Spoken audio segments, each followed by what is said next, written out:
Hello everyone, स्वागत है आपका स्टडी मेरी जिद में। मैं विकास। आज है हिंदी और हिंदी में आपका टॉपिक चल रहा है अलंकार। अलंकार में हमने आपको शब्दालंकार के बारे में बता दिया कि शब्दालंकार कितने प्रकार के होते हैं और कौन कौन से होते हैं। आज से हम देखेंगे कि अर्थालंकार के बारे में। अर्थालंकार देखेंगे, उनके प्रकार देखेंगे और किस तरीके से पहचान कर सकते हैं अलंकार में, वो सभी देखेंगे। तो चलिए शुरुआत करते हैं। सबसे पहले बात आती है अर्थालंकार। अब अर्थालंकार क्या होते हैं? तो काव्य में जहां अर्थों के द्वारा शोभा बढ़ा दी जाए उसे हम क्या कहेंगे? उसे हम कहते हैं अर्थालंकार।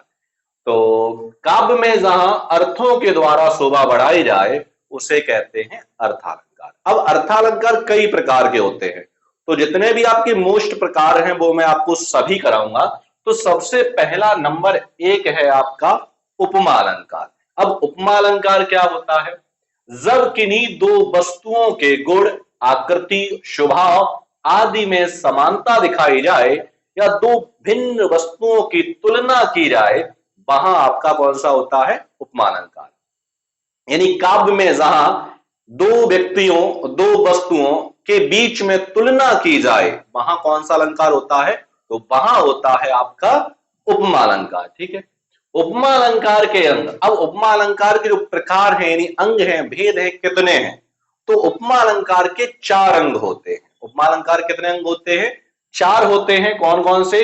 उपमेय, उपमान, साधारण धर्म और वाचक शब्द। ये उपमा अलंकार के अंग हैं। इन सभी के बारे में देखेंगे। सबसे पहले हम देखेंगे उपमेय कहते किसे हैं। तो जिस वस्तु या व्यक्ति के बारे में बात की जा रही है उसे हम क्या कहते हैं? उपमेय।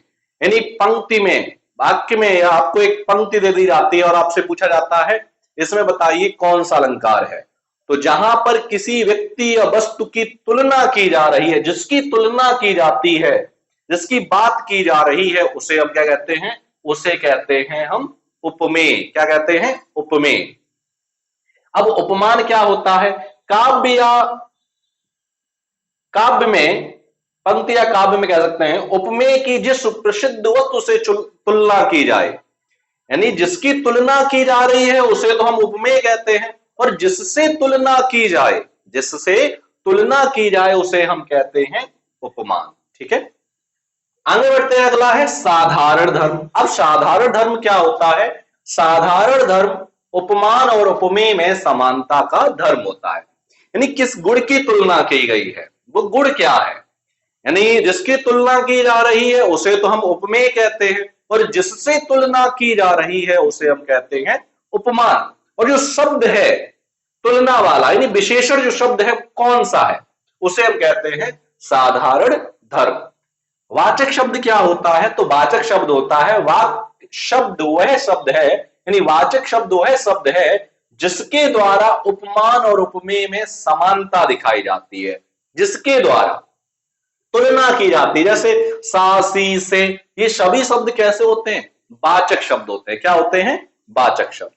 तो क्लियर हुआ कि उपमा अलंकार किसे कहते हैं? तो जहां काव्य में जहां किन्हीं दो वस्तुओं, दो व्यक्तियों के आपस में तुलना की जाए, वहां उपमा अलंकार होता है। और उपमा अलंकार के चार अंग होते हैं: उपमेय, उपमान, साधारण धर्म और वाचक शब्द।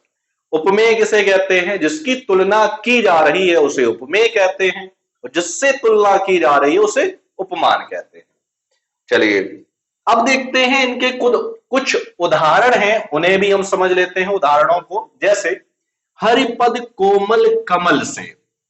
हरिपद यानी हरि भगवान के जो पद यानी पैर हैं कमल के समान कैसे हैं? कोमल हैं। यानी हरि यानी भगवान के पैरों की तुलना जो हो रही है वो किससे हो रही है? कमल से हो रही है। अच्छा, अगर पूछा जाए इसमें बताइए उपमेय क्या है, तो मैंने कहा जिसकी तुलना की जा रही है। अब तुलना किसकी की जा रही है? हरिपद यानी भगवान के पैरों की, तो ये क्या कहलाएगा? उपमेय। और उपमान क्या होता है? जिससे तुलना की जाए। अब तुलना किससे हो रही है? कमल से हो रही है, तो कमल क्या है? उपमान है। अगर मैं यही बात करूं आपका साधारण धर्म क्या है, तो साधारण धर्म आपका है कोमल। साधारण धर्म। और वाचक शब्द क्या है आपका? सा, सी, से, ये क्या है? वाचक शब्द है। ठीक है। और भी उदाहरण है, उन्हें भी देखते हैं। कर कमल सा कोमल है। कर मीन्स होता है हाथ, हाथ जो है कमल के समान कैसा है, कोमल है। तुलना की जा रही है। पीपर पात शरष मन डोला, पीपल के पत्ते के समान मेरा मन कैसा है, डोल रहा है। तो इसमें भी तुलना की जा रही है। सीधी सी बात है, जहां तुलना की जा रही हो वहां आपका उपमा अलंकार होता है। मुख चंद्रमा सा सुंदर है, मुख किसके समान सुंदर है, चंद्रमा के समान सुंदर है। मखमल के झूले पड़े हाथी सा टीला, झूले किसके हैं, मखमल के, और टीला किसका है, हाथी सा, हाथी के समान। अगला है, हाय फूल सी कोमल बच्ची हुई राख की थी ढेरी। फूल सी, बच्ची कैसी है, फूल सी कोमल है। ठीक है, तो इसकी एक पहचान होती है। क्या पहचान होती है, अगर पंक्ति में आपको कहीं भी सा सी से देखने को मिल जाए तो वहां आपका कौन सा अलंकार हो जाएगा, वहां आपका हो जाएगा उपमा अलंकार। अब जैसे हरिपद कोमल कमल से, सारा है, पूरा पढ़ने की जरूरत नहीं भाई, उपमा अलंकार है। कर कमल सारा, उपमा अलंकार है। पीपर पात सरसी, सरसी, सासी से सीमा जाता है, ये भी आपका उपमा है। मुख चंद्रमा सा, सारा है। मखमल के झूले पड़े हाथी सा, टीला सारा है। हाय फूल सी कोमल बच्ची, तो सा सी से यदि आपको कहीं भी देखने को मिले और आपसे एग्जाम में पूछा जाए कि बताइए इसमें कौन सा अलंकार है, तो वहां अलंकार कौन सा हो जाएगा, वहां हो जाएगा आपका उपमा अलंकार। ठीक है, तो ये था आपका उपमा अलंकार, और उम्मीद करता हूं आपको उपमा अलंकार बहुत अच्छे समझ में आया होगा। मिलते हैं हम आपको अगले वीडियो में नए अलंकार के साथ, तब तक के लिए धन्यवाद।